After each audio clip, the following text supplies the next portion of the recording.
Being here today. Oh, I thought the movie was before. We are here together at the Jewish Republican Alliance San Fernando Valley chapter. It is February 1st of 2019. Hard to believe, right? And already there's 75 candidates for the Democratic nomination. That's it? Right, it's very difficult, yes. But anyway, so a lot's going on. I guess we're discovering that 90% tax rates are okay. Yeah. Anybody volunteering? Anybody? No? No? Surprise. Not today. Yes. Well, I feel exactly the same way. Not today and not ever. Yes? Yes. Okay. Anyway, there's a lot of craziness going on the left, and I keep thinking that one day, they're going to realize how absolutely crazy they are. Right? Well, this is my prayer, okay?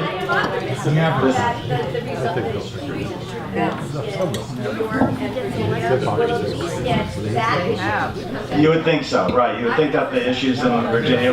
So the way I'm thinking about it is that you know, it's addiction and alcoholism. It's a horrible thing, but sometimes it takes somebody to hit rock bottom before they can start on their way back up. And I'm just waiting for the left to hit rock bottom in terms of morals and values, such that maybe they make their way back up, and perhaps the what's going on in Virginia might and New York might help along those lines. Anyway, thank you all for being here today. Before we get too far into this, my name is Mark Whithour, by the way. I'm the community leader here. I would like to ask Todd Rubenstein to come up or from your place wherever you are and lead us in the pledge. No need. Thank you very much for having me. I love this organization. I actually love the country more, so... Camera right over my shoulder. That's off. Oh, he's not kneeling. He wanted me to make the point. Right, I promise I won't kneel. Everybody going to stand without telling them. I pledge allegiance to the flag of the United States of America and to the republic for which it stands, one nation under God, indivisible, with liberty and justice for all. Thank you very much. Best part of the meeting. Now we are going to, since we will be having lunch shortly, we're going to have the Motzi. Jody Demisser-Gross is going to lead us in the Motzi today. By the way, you will all the tables are going to momentarily have a, why are they all here? They're momentarily going to have a some or all of a challah at your table to have. My wife baked these.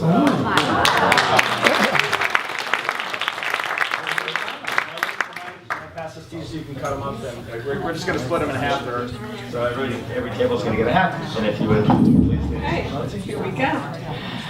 Barak atah Adonai Eloheinu melech haolam chamotzi lechem min haaretz. Amen. Amen. Thank you so much. Here. Let's well, I'm here. Here. That's wonderful. You know, it's interesting. You know, we do the pledge and we do the Motzi, and wow, this is really good. And anyway, it's this is the coming together. This is in our name, right? It's the Jewish Republican Alliance, and that's why we do those two things to honor both of those sets of values. Today we're going to have a great speaker, Barak Lurie, and I will tell you a little bit more about him. I'll tell you a little bit more about him in a little bit, just before he speaks, and we'll tell you about what he's going to be talking about. A couple of quick announcements that I want to make.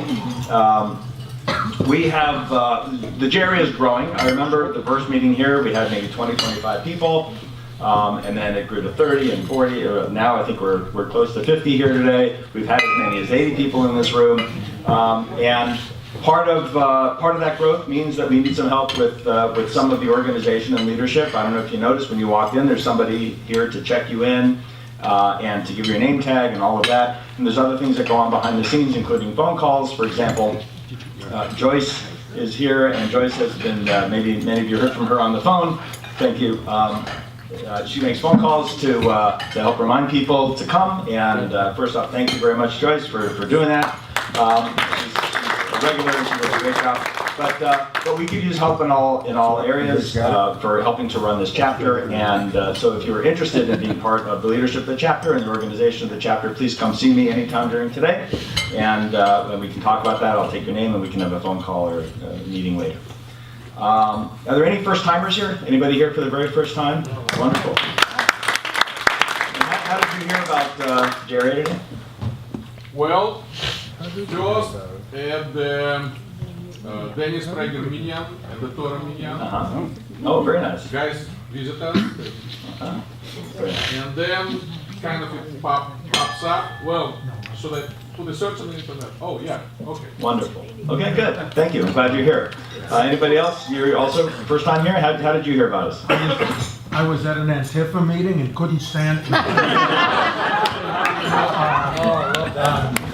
I was at VBS when Dennis Prager spoke. Wonderful. I signed up, like I think half the audience who wasn't. Wonderful. And then I've been getting called, and unfortunately they kept me in the Conejo Pass group. And I said, I'm not going out there, that's silly. But then Rosalie called and said it's here. Well, I will let Rosalie know. Rosalie also made calls for us this week. Okay, great. Well, however you got here, we're glad you're here, and we promise that you'll have a good experience here, and that you want to come back next time, and that you will also do as this gentleman did, and you will want to sign up to join the organization. The group is growing. We sure appreciate your membership, and you can do that today at the desk over there. Or afterwards as well, but if you want to talk about that, you can talk to Mitch, Bruce, or I, or many of the other people here and find out more about that. I would like to call up Bruce Karasik, who is one of the co-founders of the JRA, and then after that we'll hear from Mitch.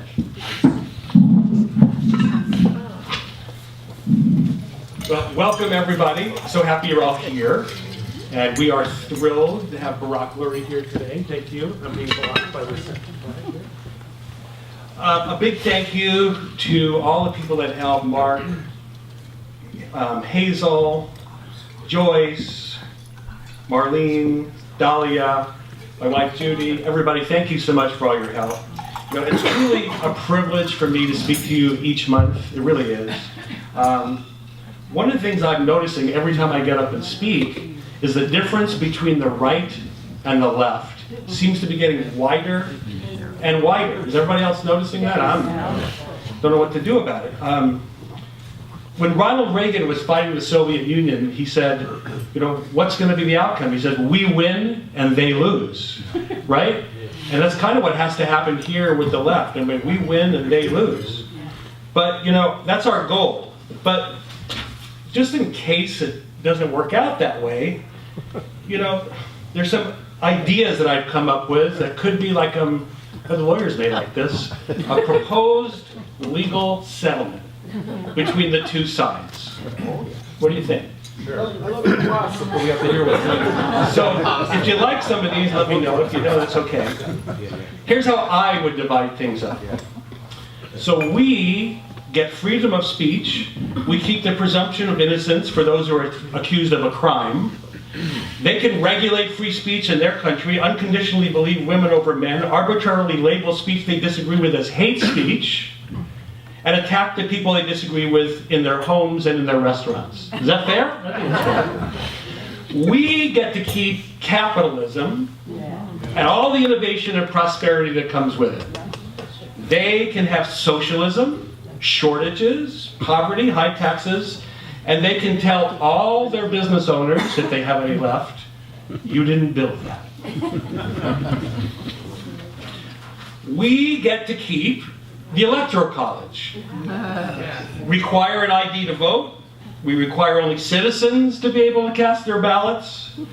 They can ban the Electoral College, have a strict popular vote that minimizes smaller states, ban requirements for voter ID, and have all the residents, legal or not, cast their votes.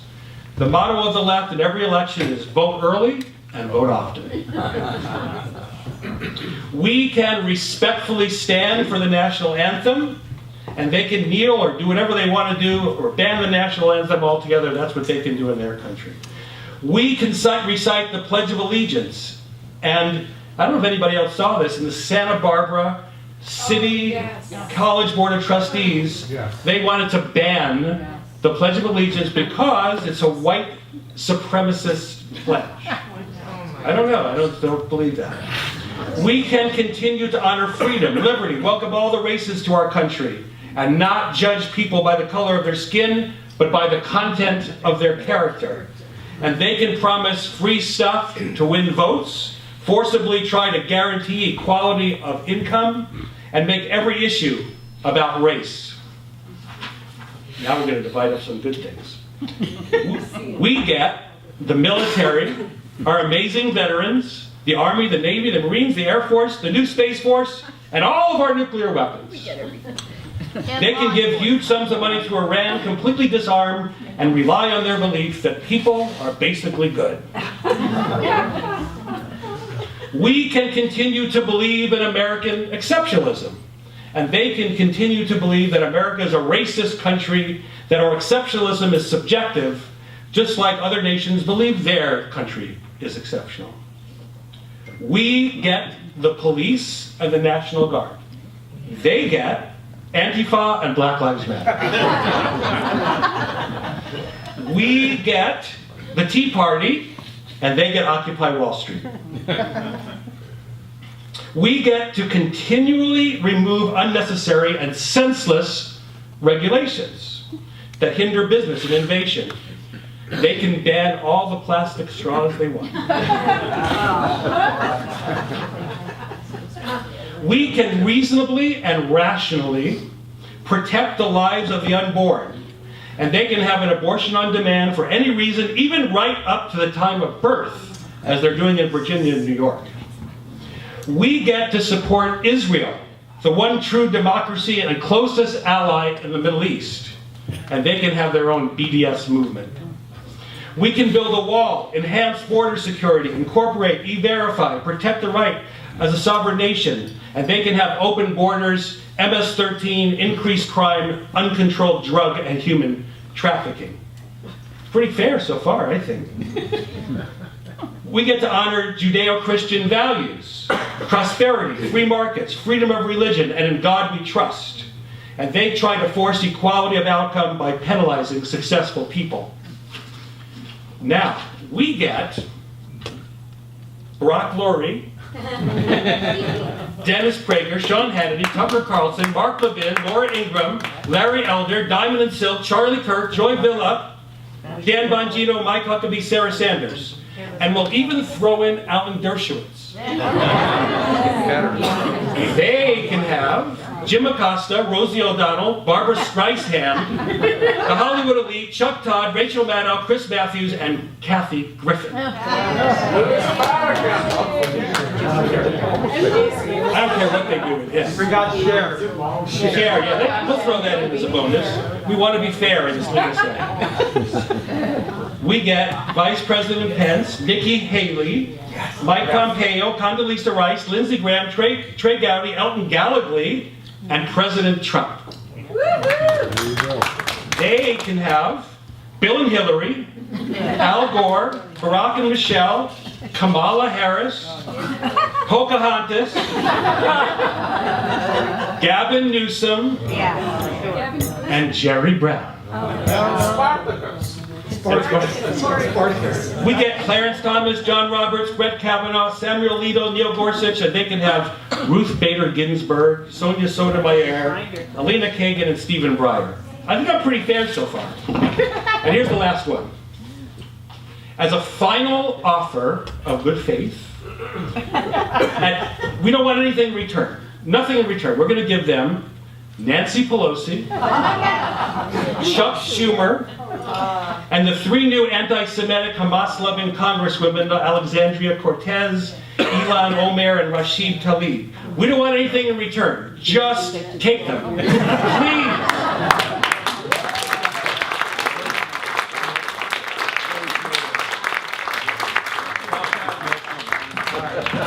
I'm coming in front for obvious reasons. You know, that one. yeah, I'll do my best. Bruce mentioned Ronald Reagan's strategy for the Soviet, we win, they lose. So my 17-year-old daughter came to last week's event in Conejo Valley, and she said to me, Ronald Reagan had to fight the Soviet Union, and Bush had to fight Al Qaeda, and Obama had to fight ISIS. He says Trump has to fight liberals. And we're really in a civil war with our own country. So the theme I want to talk about today is the power of community. So I'm going to start off with a fun little joke some of you may have heard is very applicable. An out-of-towner drove his car into a ditch in a desolated area. Luckily, a local farmer came to help with a big, strong horse named Buddy. He hitched Buddy up to the car and yelled, "Pull, Nellie, pull!" Buddy didn't move. Then the farmer hollered, "Pull, Buster, pull!" Buddy didn't respond. Once more, the farmer commanded, "Pull, Coco, pull!" Nothing. Then the farmer nonchalantly said, "Pull, Buddy, pull." And the horse easily dragged the car out of the ditch. The motorist was most appreciative and very curious. He asked the farmer why he had called the horse by the wrong name 3 times. And he said, "Well, Buddy's blind, and if he thought he was the only one pulling, he wouldn't even try." So it's applicable here. I want you to know one of the biggest blessings of the JRA is meeting fellow conservative warriors. So we know who's on the playing field with us. We began the Jewish Republican Alliance because we felt very isolated and frankly under attack being a Jewish Republican in California. Can anyone relate to that? Okay, you're not alone. So not only are you not alone by being part of the JRA, but the JRA is not alone. We have gotten requests from all over the country to open chapters. We even had a meeting 2 weeks ago with a gentleman who heard what we had to say, and he said, "You don't know how bad it is overseas. You need to make JRA global." Bruce and I, our heads spin, and he said, "I can introduce you to people who will help make that happen." I had a 45-minute conversation yesterday with a gentleman from Israel, and he said, I said, "I want you to come out and speak to us," and he said, "Well, what is there any honorarium?" And I said, "No." I said, "We're a 501c3, we're a nonprofit," and he said, "I'll come." So the point is, we are not alone. So the power of community is living proof here. We have one of the best and the highest rated political show on the weekends in the LA area, Barak, Lurie, because of Dahlia. Dahlia Hayan made the introduction. Last week we had Lieutenant Colonel Buzz Patterson. If anyone was there, he actually carried the nuclear football for 2 years in the White House. He carried the nuclear codes. We got him because of a former speaker, Terry Paulson. People know Terry Paulson? He introduced us. Turned out to be a great speaker. So the power of community is here in the room. Joyce sent me a great article a long time ago from the Israel group. Has anyone ever heard of the Israel group? I had not. The best. They are fantastic. So I reached out to the founder and the writer. He's going to be our guest speaker next month. Oh, good. Okay? So these are the kind, and here's another one. Many of you in the room send me articles all the time. You have to read this, you have to read this. And I really do my best. I do an inordinate amount of reading and I love it. I can't read everything.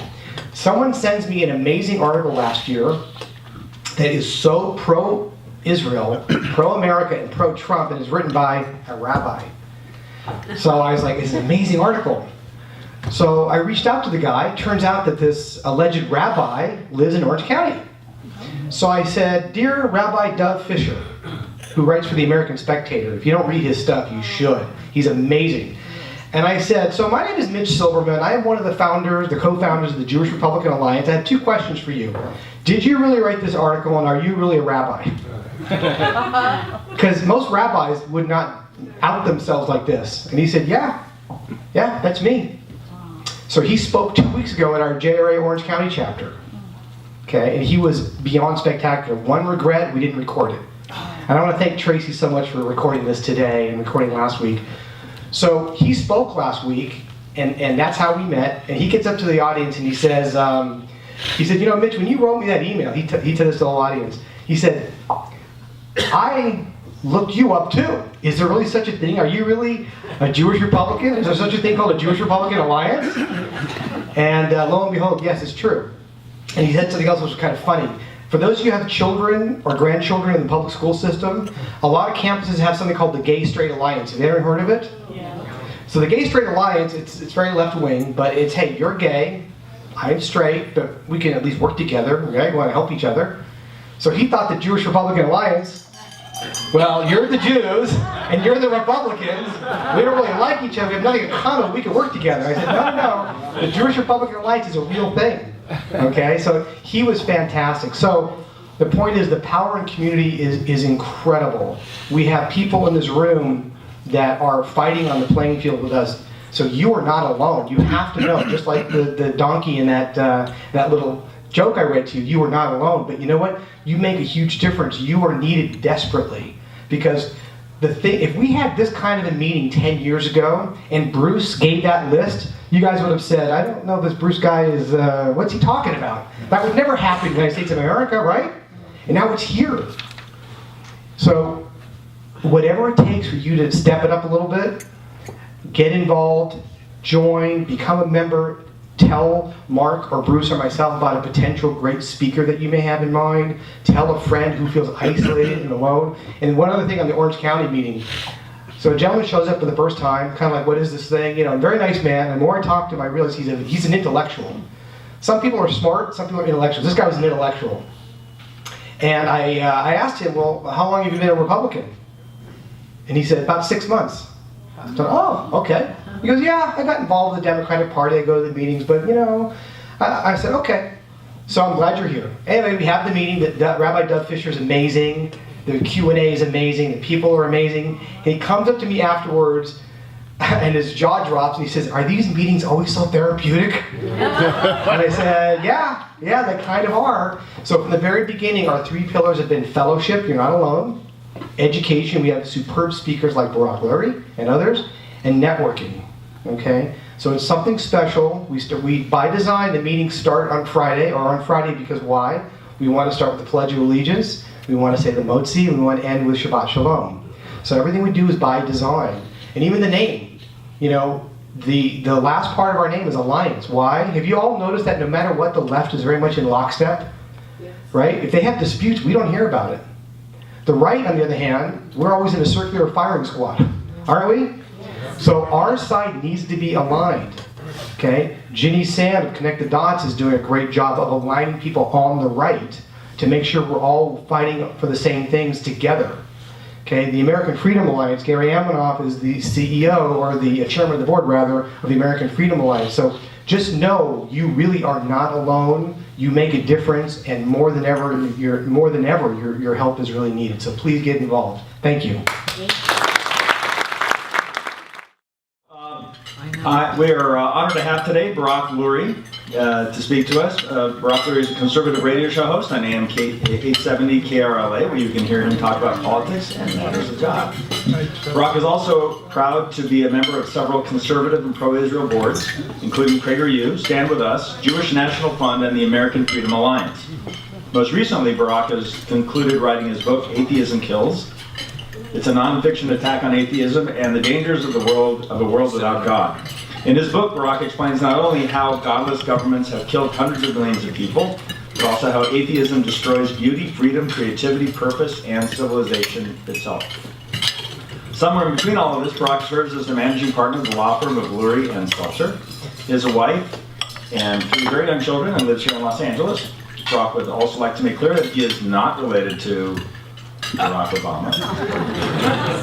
To know Barak is to know someone who passionately loves God, America, and Israel. Today, he is going to be speaking with us about the centrality of God and how it is falling apart in the domain of sex and gender. He also wanted me to point out that he is cisgender, just in case anybody was spying on us. Barak Lurie, ladies and gentlemen.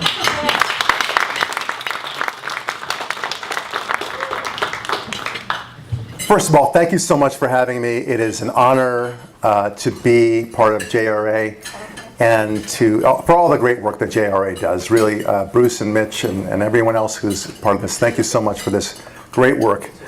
I don't know about you, but when I first came to my first JRA meeting, I remember I felt the enthusiasm.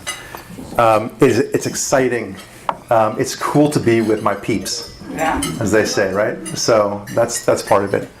So anyway, how do I follow what Mitch and Bruce said? I mean, what they said. Okay, thank you very much. So how many of you here love Trump? All right. Yes, thank you.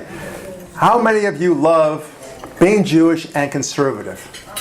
All right, thank you. All right, my work is done here. Thank you. All right. Mark, they want more. You want to? All right, whatever. Fine.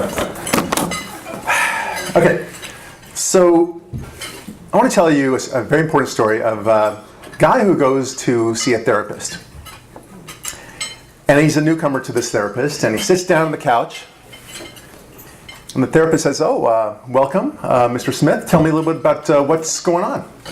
And he says, "Well, Doc, you see, the thing about it is I like horses." And the doc says, "Oh, it's not a big deal. Horses are beautiful animals. They're elegant, nice to ride, good exercise." And this Mr. Smith guy says, "No, you don't understand. I love horses." So the doc says, "Oh, I see. Okay. So tell me, Mr. Smith, are these horses that you like, are they male horses or female horses?" And he goes, "What do you take me for, some kind of weirdo?" All right? Now, believe it or not, that joke actually relates to what we're going to be talking about. Okay? Because we live in a time of absurdity. Yes, that's Okay? exactly right. All right? So this will be comparing absurdities in our near future. I think it was Bruce who talked about, things that were 10 years ago. It's interesting because that's exactly the number I used also in preparing for this. One of the most important stories, if I wanted to convey the idea of protecting Western civilization, right? You go to this, as a writer, you want to think of metaphors all the time. I'm the son of a political cartoonist. And all we did was metaphors all day long, and it was fun. So it's a visual, and I couldn't quite capture how I wanted to express how we need to defend Western civilization. So I think to myself, how many of you have seen the movie Road Warrior with Mel Gibson? Right? Great movie, right? Do you know that that's really the story of the Three Little Pigs? It really is, when you think about it, right? And they're guarding their fortress, keeping it safe from the bad guys who would blow it down, right? Now, Mel Gibson's a lot cooler.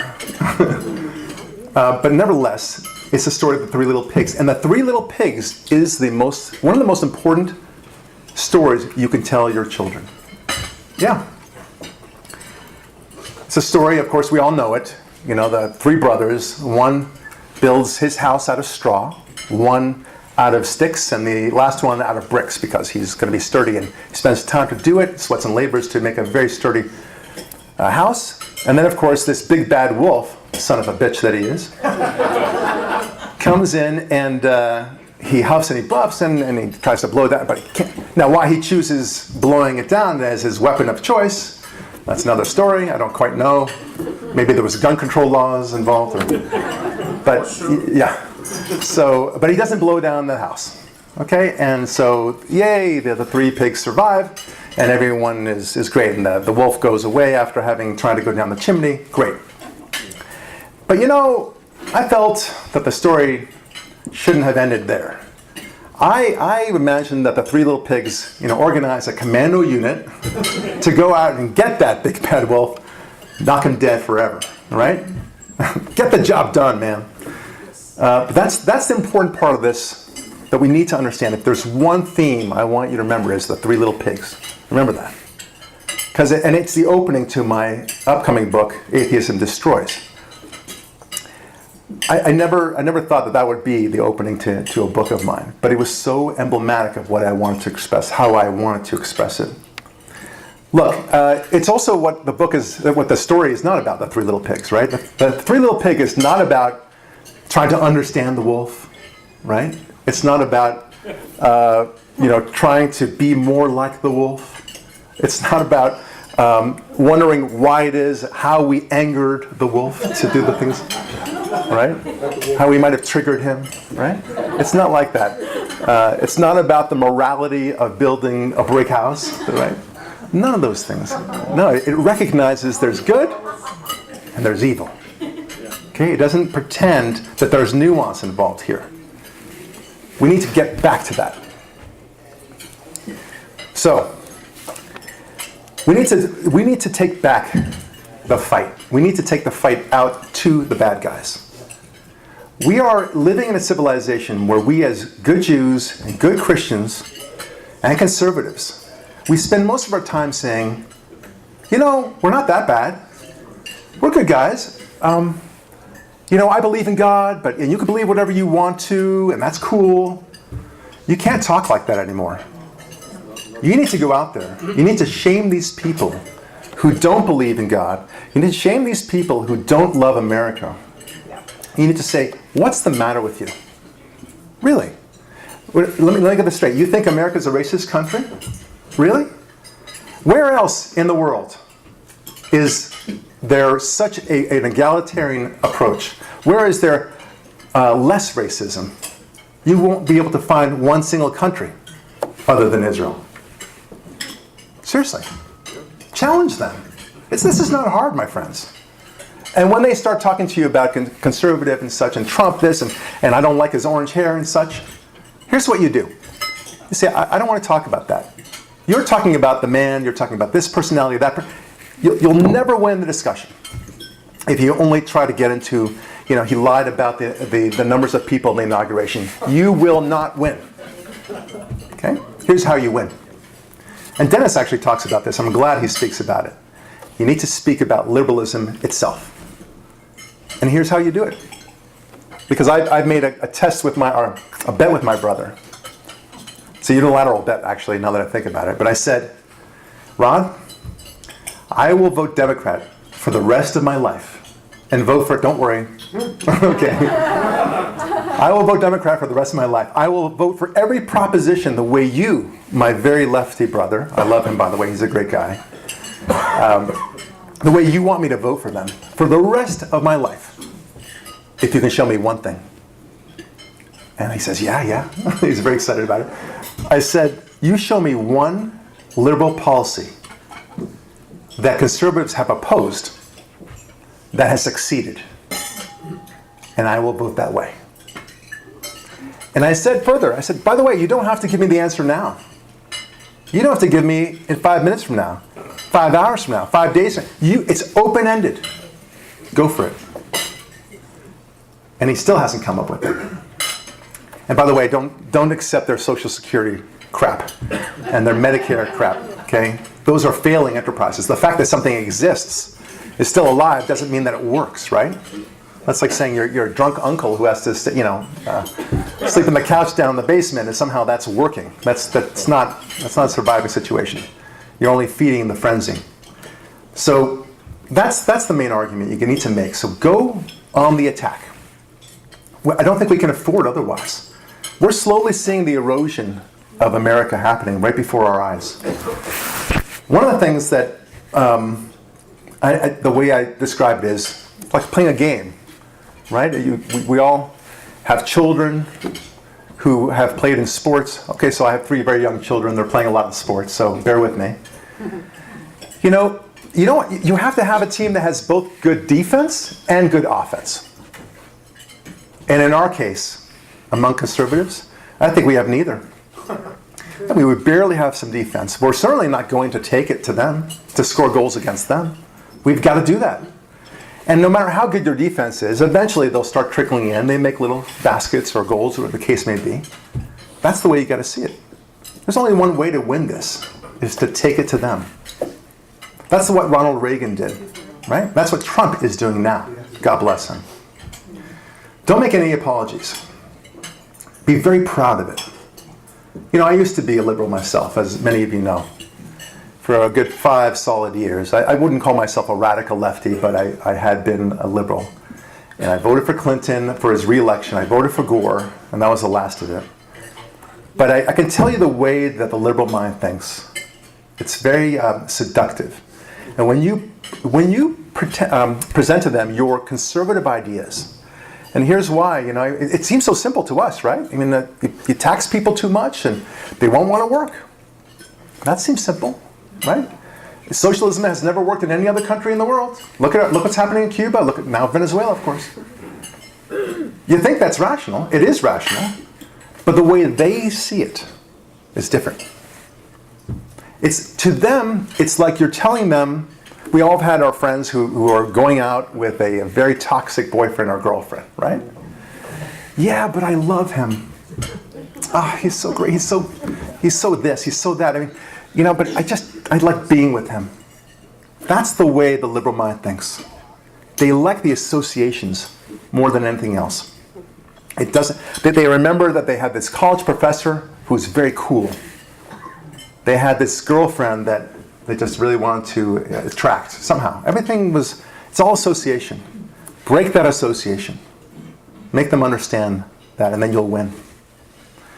But I just don't think that people have that much interest in scoring goals, and you've got to. And it might involve some work, some sweat to do that, right? But people would much rather wait by the sidelines to see what's what. But we can't be passive anymore. Look, a lot of us we're all getting older, and we got to get to, but the fact is we still have to have the fight. Make your voice count. That's right, why I called my book Atheism Kills, by the way.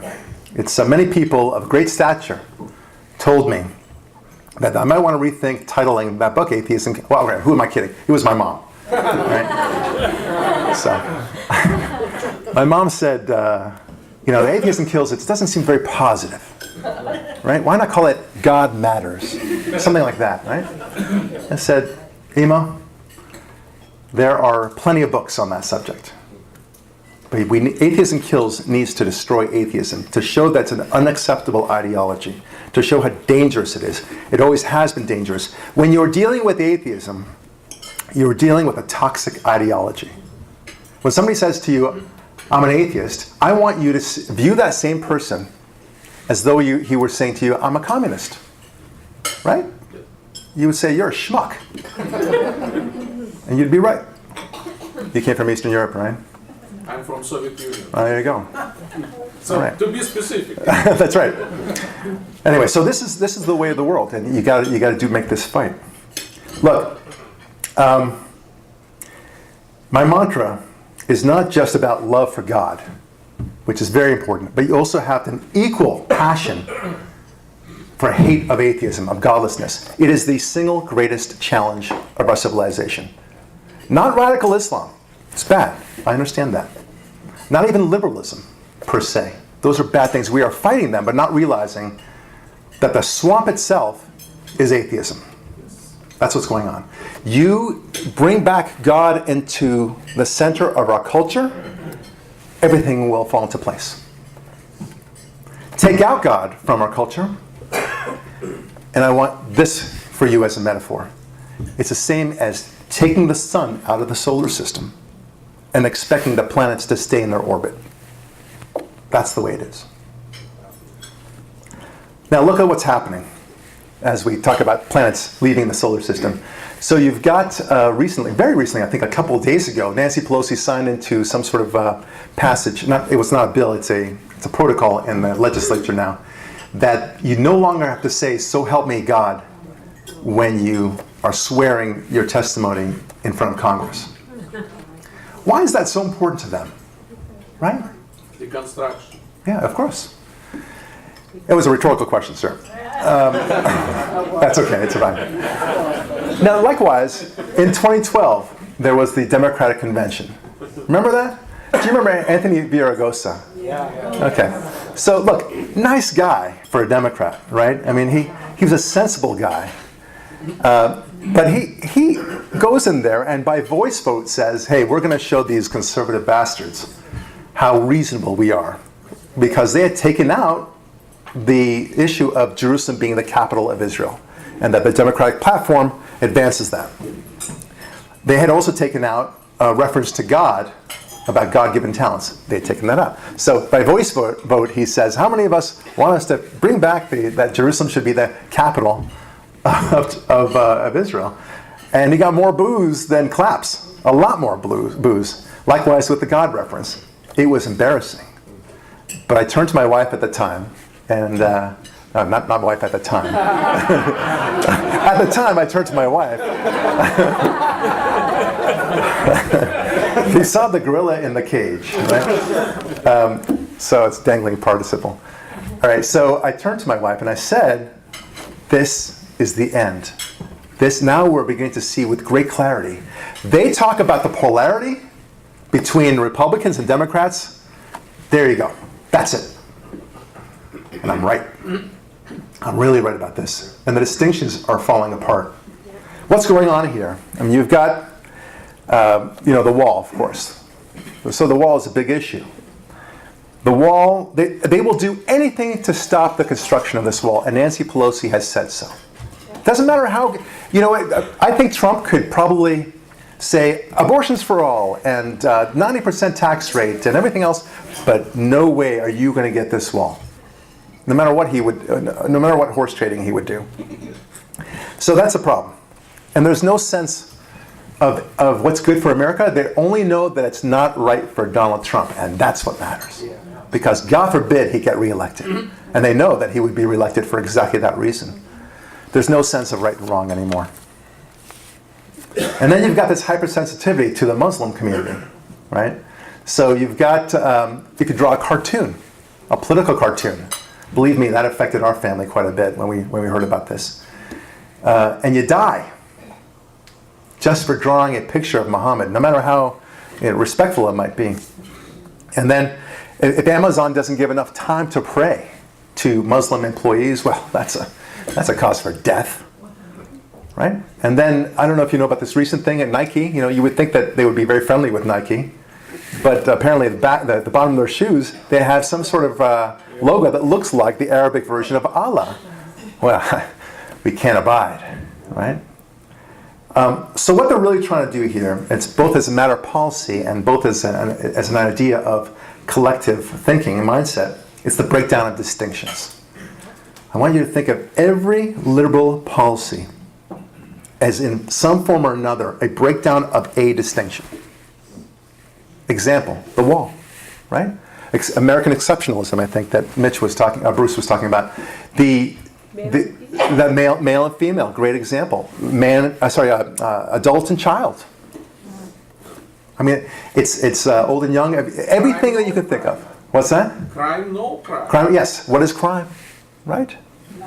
So, and it's life. Who said life and death? It's a brilliant point. I wish I'd written that down ahead of time. It's really great. And then there's Christianity, and there's God, and there's no God. Atheism is just as good as Christianity. In fact, it's a lot better. And so on. So no one is either gay or straight anymore. Have you noticed that? Yeah. You're all on some sort of spectrum. Yeah, you too. and you. Right? We're all on the spectrum. It's like we're on going up and down, some floors of a department store. Third floor, transgenders and bisexuals. Well, what's he or she? That's right, and you can't use that. That's right, it's all big blur. That's right. Excellent idea. No sense of manners, no sense of chivalry, nothing like this. It's the breakdown of distinctions, and they go for it. So, if you want to know what the future is, you ask yourself, is it in some way or another going to be breaking down a distinction? If the answer is yes, it's going to happen. Okay? That's the way it is. Marriage or no marriage, that's another one I just thought of. Right? It's so funny. They couldn't care less about marriage. Marriage is just a piece of paper. And yet, it's so important for gays to be able to marry. Right? Riddle me that, Batman. Right. So same thing now with your sexual identity. Right? So are you male or female? Who knows? What do you feel like? Right? Today, yeah, exactly. This past 5 minutes. By the way, I was in a theater. I went to the restroom and was focusing on texting. And don't text and walk to the bathroom. Dangerous. All right, so I went to and I inadvertently started opening the door to the women's room. Some guy behind me said, "Hey, dude, it's women's room." And I said, "Oh, I know. I just felt like a woman for." No big deal. There's an answer to everything. That is the joy of being liberal. So anyway, but in terms of answering are you male or female? It's like the Socratic method. Who knows the Socratic method from law school, right? Okay. So the professor asks you when you have a question for him, he'll answer you with a question. So student asks, "Am I male?" I don't know. What do you think you are? Right? That's the Socratic thing going on now. When you were young, they used to tell you, and used to probably tell your own kids as well, we live in such a great country, America. You can be whatever you want to be, right? I think we've taken it too far. So, that's crazy. That's crazy stuff. Look, a progressive monster is a hungry monster. It has to change. It has to eat and gobble up little parts of your society, whether you realize it or not. There's never going to be a point where they say, good enough. Okay? Said no liberal ever. Right? It'll never be good enough. And so, but, you know, and change happens, right? But when we think of change in the past 10 years, you would never have thought, for example, about Uber taking over and destroying virtually all taxi cab business, right? You would never have thought there would be virtually no bookstores anymore. You would never have thought there would be no record stores or video stores, or that the newspaper world would be completely gone, basically, for all intents and purposes, right? For better or for worse, technology-wise. You would never think that the primary form of communications is Twitter and Facebook and social media. You would not think of virtually any of these things 10 years ago. But it's not just in the business world, right? It's also in the world of our social construct. You would never have thought 10 years ago, that the issue of gay marriage would be the great civil rights issue of our day. And people would be crying in the streets and protesting in front of the Supreme Court. Never. Let alone that somebody would have to celebrate that gay marriage by baking a cake for them, being forced to do it. And that it would go to the Supreme friggin' Court for that issue. You would never have thought 10 years ago that you might be forced to see somebody from the opposite sex in your bathroom or your locker room. Never. You would never think that they would say 57 genders are afoot. All gender bathroom. What the frig does that mean? I'm sorry I said the word frig. You know, I know it's, sometimes you got to go there. But you would never have thought 10 years ago that a man can compete in a women's Olympic event, right? And then beat the crap out of a woman wrestler, right? You would never think this. This is madness. You would never think 10 years ago that parents would encourage their children to have a sex change operation at the age of 9. Madness. So this is the way of the work. It's working. You would never think that 10 years ago that to show an ID to vote, it would somehow be construed as racist. Never. You would never have guessed that the Democrats would be so resistant to building a border wall when they themselves, of course, proposed it. You would never hear the phrase culture appropriation. We all know what it means, but really? Come on. What madness is going on? I can't eat a burrito without feeling guilty? Intersectionality, yes. I just learned what that means. And then you would never think that a state would pass a law that says it's okay to have an abortion up to the day of birth. New York, Virginia, and soon to be Vermont. And California is saying, whoa, wait, we're supposed to be the ones doing this stuff. Don't worry, California will be next. And even kill the baby after. And even after, yes. Well, why not? Why not? It's one day after. Why is that so holy? I mean, I'm being rhetorical, of course, here, but that's the point. Of course, means you are not human until we write down that That's you right. are. That's right. Yeah, until you actually have a name. Or the madness that's going on. By the way, this issue, I'll say this as a by the way, this abortion law that we're just hearing about is going to be galvanizing the right in a way that you've never seen before. It will change some moderate Democrats to the extent there still is such a thing. And they'll say, I don't deal with that crap. That stuff is garbage. I don't want any association with these Democrats. That'll be a good thing. Because they've been told for so long that it's just a clump of cells. Yes. I mean, this really blows the clump of cells argument. Right. Because, I mean, even though it wasn't a clump of cells at 6 weeks, but still, Yeah. this is really, it's hard to... Well, one of the things that throws me off is, like, why is this issue happening now? Was there some sort of flurry of women that were about to, that died because they couldn't get their late-term abortions? It's not like Sandy Hook, led to a national discussion about gun control, right? I mean, I understand, I don't agree with gun control, of course, but I understand why the discussion happened, right? Whether it's what happened in Miami or Sandy Hook and so on. Those things are galvanizing events that cause the discussion to start. What happened here? And the answer is, because there wasn't a rash of women suddenly dying because they couldn't get their late-term abortions. It's Kavanaugh, that's right, and Trump, of course. What they're worried about is that Ginsburg is about to go retire. You know, listen, we wish her best of health, really we do. We're not like them, but all the same, we don't like her results, her decisions, and they know that he's going to be replacing her soon enough. And so let's get ahead of this and make all these abortion laws. That's what's happening. So, ironically, they're doing exactly what the conservatives had said. They said, make this a state-by-state issue. That's what they're doing. Do you think it's a timing or do you think it's a schedule? I think it's a timing. They see what's happening here, just like the border wall. They know what's happening with 2020. By the way, 304,000 jobs in this today reported. I mean, what you going to do with that, Democrats? Right? It's a problem. They will ignore. That's right. The result of Obama's policy. Right. I feel like I'm in a gospel rally here. Amen. Amen to that. He's right. He's right. Amen. So anyway, but you see, and then of course there's toxic masculinity. Right? You, sir, get rid of that masculinity.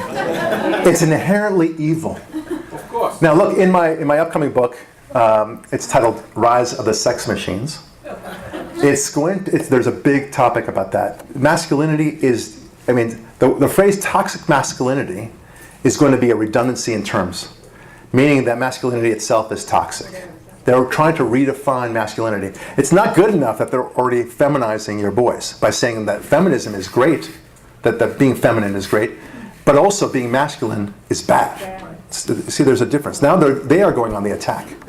These are things that you'll be seeing a change. I'm gonna leave it to question and answers because I know a lot of people have some questions and answers, and I'd be happy to do that.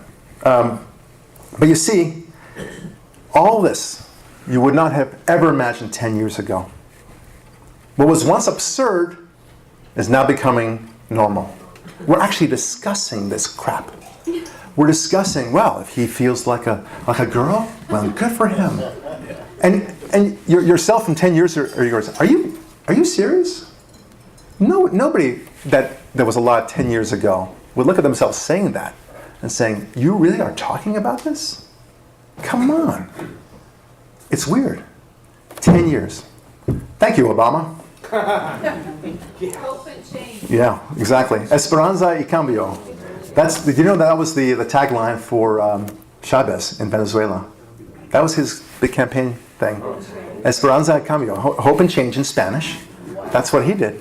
And not even change and hope. It was hope and change the same way. The more you know. So like I said, defense. Brick houses. Go out there and get them before they get you. There are barbarians at the gate. We can't be lazy here. And the only difference is that in the Roman times, barbarians were outside of the gates. Today, they live among us. It makes it all the more dangerous and more difficult. There are other things that are happening, more subtle things that are happening. The end of marriage, as we know it. It's just a piece of paper. We just talked about that. But it's not, people are not even committing themselves to each other. It's, we're not even dealing with the romantic comedy. There's no more romantic comedies anymore. Have you noticed that? Yeah. I mean, we noticed that there are no more bookstores, right? There are no more romantic comedies that are coming out. It's weird. What you're seeing instead is a lot of superhero movies, a lot of action movies. But even in Mission Possible, there's no love interest going on. There's no sexual tension, romantic tension. It's weird. And the reason why is because it's reflecting the sign of the times. People, Putting aside that, I don't know if he is. Let's not even go there. But the point is that no matter who it is, they don't have these kind of like these strong romantic relationships anymore. When Harry Met Sally, you're not going to have another movie like that. Okay? You're not even The Princess Bride, one of my favorite movies. It's so beautiful and funny. But you're not going to see a movie like that. And if it does, well, God willing, that would be great. But I just don't expect it in the near future. We live in a time of Tinder. So this is also part of the book. I'm describing the new sexual changes that are going on. In Tinder, it's a swipe right if you like somebody and swipe left if you don't like somebody, right? So it's all prepackaged for you. These people like you and you like them. Isn't that nice? There's no courting. There's no getting worried. What do I look like and all that stuff? Not of interest. That's all done for you. It's a waste of time. It's so 20th century to do this nonsense. And Tinder, which used to be a hookup site, kind of a seedy, salacious site for those people who just wanted sex on the side, is now the #1 matching dating site by far. There are many more members in Tinder than Match.com or anything else combined. It is a hookup site. Oh, I agree. But now there is no shame in it. Now they're open about it, and they talk about it at length. One woman said, and I quote her because she was so emblematic of it. She said, "You move on fast. People are disposable. No matter how good things are with that person, you always think about the next guy, the next guy, the next guy." She said she had 57 hookups in 1 year. Barbaric society. And how many that's right. sexual diseases did she get? Well, that's a question you should ask her, of course. We talk about this. I mean, it's so funny. It makes you reinvent why we have sex in the first place, why there's romance in the first place, why we have marriage. We have to re-educate ourselves as why things are the way they are. Tom, he wrote Bonfire of the Vanities. What's his last name? Wolfe. Tom Wolfe. He made reference to the 60s as the era of the great relearning. What did he mean by that? He meant that people were going into this frenzy of not cleaning themselves, not showering, because the theory was, you're natural. This soap and water business, that's not natural. It's be who you are. And then they discovered all these diseases that were there, heretofore extinct, and all of a sudden they came up again.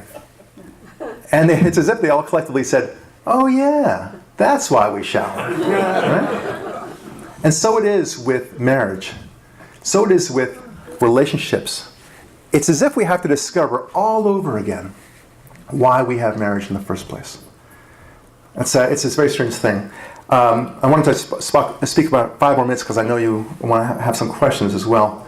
But it's a big deal. Every single part that we're seeing owes to the relentless taking out of God from our society. Every single part. If you take God out, it's like taking the sun out, like I said. Stranger things are brewing.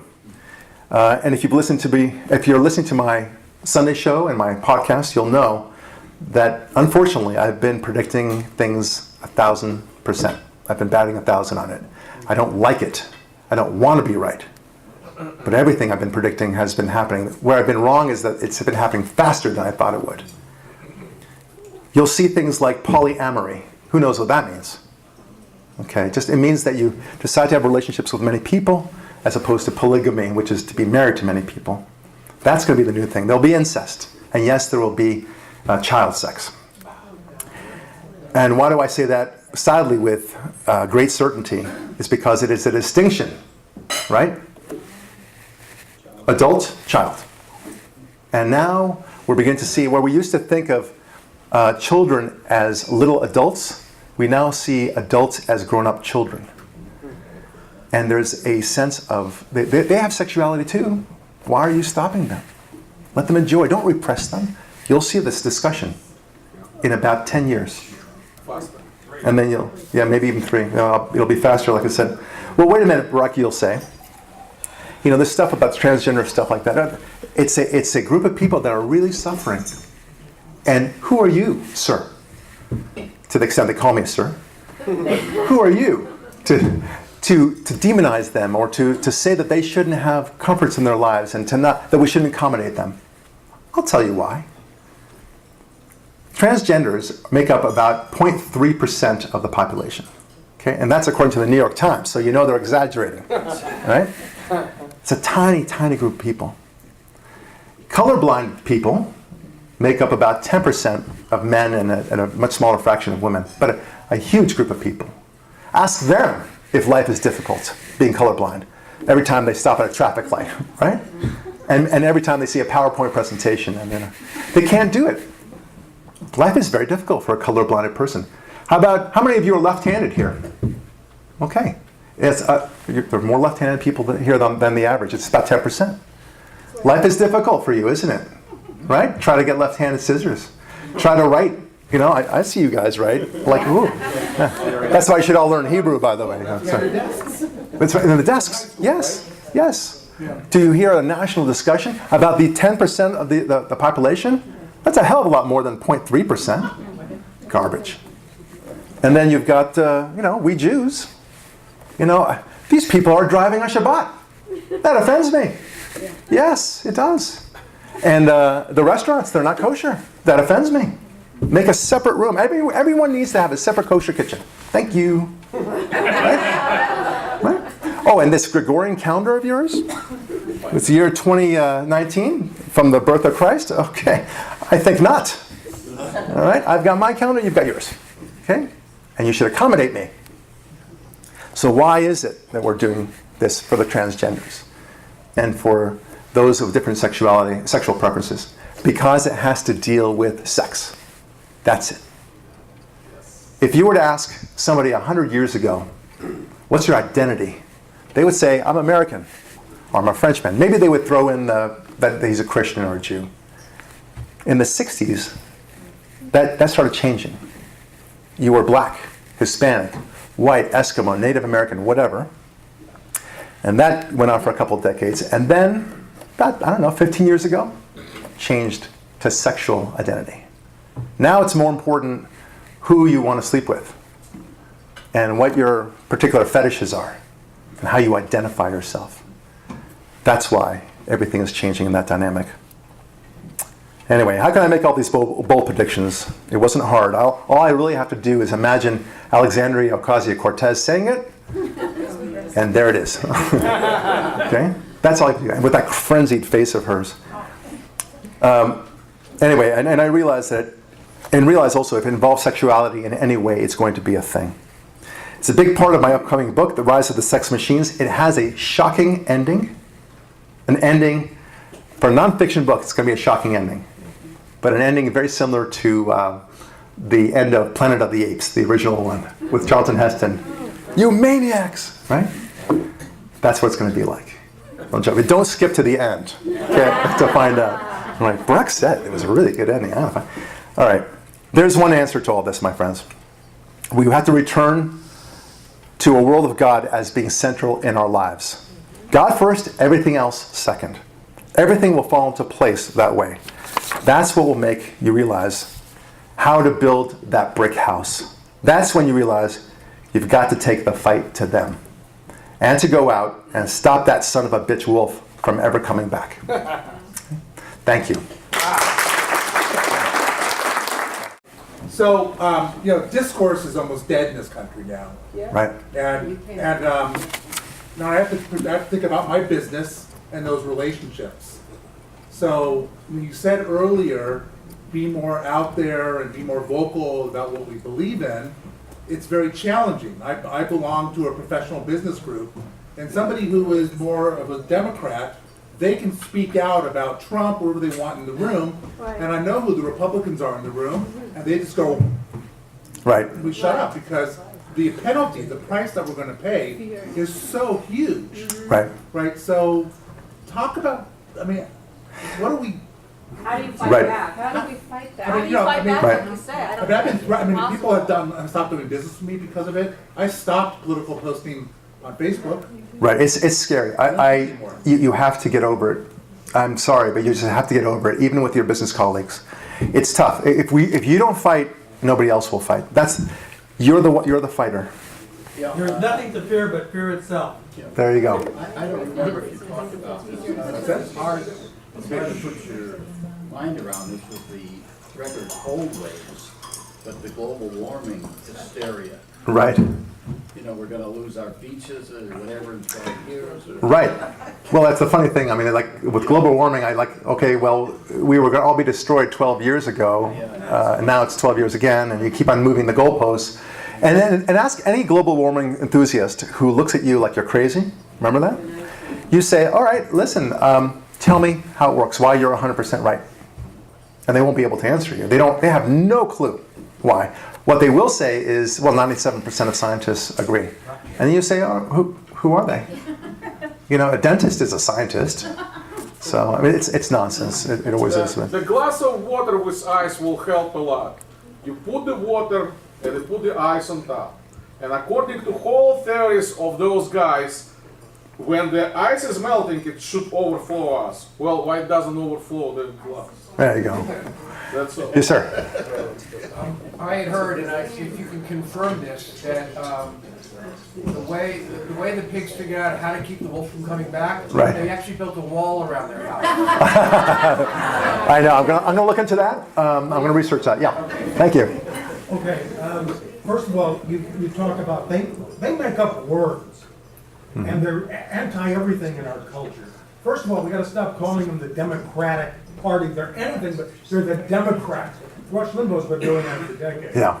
But I came up with 2 words, and I think that, no, I'm not being funny. These we gotta hit them back with it. You smile when this happens to you, and you say these words, and believe me, I'm not offending any of the females in here. When they say toxic masculinity, you say toxic vaginicity. Wait, and then they say, well, you're a misogynist. You say, well, you're a misogynist. Right. And you smile at it. That's right.